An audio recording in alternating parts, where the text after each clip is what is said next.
Albin Kurti një akuzë kundër tij që ka qenë indiferent në raport me procesin në Hagë, ndaj krerëve të ushtrisë shqiptare të Kosovës.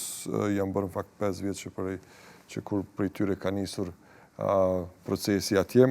Ai publikoi sot një letër ku i ka dërguar një letër kryetarës së dhomave të specializuara Ekaterina Trëndafilova në shtator të 2022-s, ku është kërkuar lirimi i tyre me garancitë e nevojshme nga Kosova, nga shteti.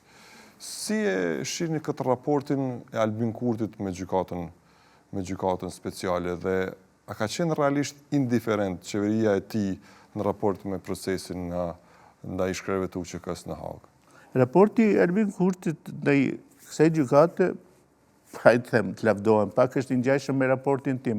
Kam qenë kundër asaj, duke theksuar se ka qarqe perëndimore që duan gjithëve të na shpallin një soi fajtor për atë që ndodhi në Ballkan. Ka qarqe perëndimore që duan të na shkruajnë historinë, jo të atill siç është, po të atill siç duhet të jetë sipas tyre. Do me thënë, ku gjithë jemi fajtor, edhe duan të na barazojnë edhe do bëjnë çmos. Edhe kjo duhet luftohet. Edhe përpos Recep Selimit, që doli, i luste, mos e votoni. Këto tjerët luteshin edhe kërkojshin ndihmë që një ditë e më parë të formohet. Edhe atë dihej pse. Unë s'mund tash ti ndroj deklaratat e mia. Ata duke menduar se vetë nuk do të shkojnë atje, thonë punë e madhe, le të ketë. Po ata nuk e shihnin më gjërë. Se edhe sikur mos ishin ata atje, mos shkonin ata atje. S'duhet asnjë UÇK-s të shkoj atje. Edhe unë në atë kohë kam thënë, është intervistat te Kallzo.com, që Kosova duhet të ngutet që vetë t'i dënoj ata që janë për t'i dënuar. Jo bota, pse duhet kështu të kështu mbrohet edhe dinjiteti edhe i UÇK-s.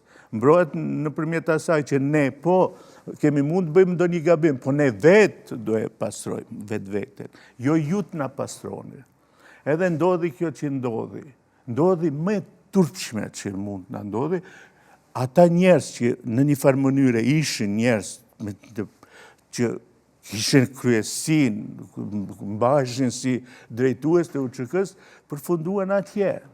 Edhe me qëllim u bë ajo, që ti marrësh atje njerëzit me cilët identifikohet UÇK-ja. Diçka e ngjashme ndodh në Maqedoni në parantezë. Ai ta çon në pension kryetarin e BDI-s, cilin unë si shqiptar du desh ta çoj në pension para 15 viteve.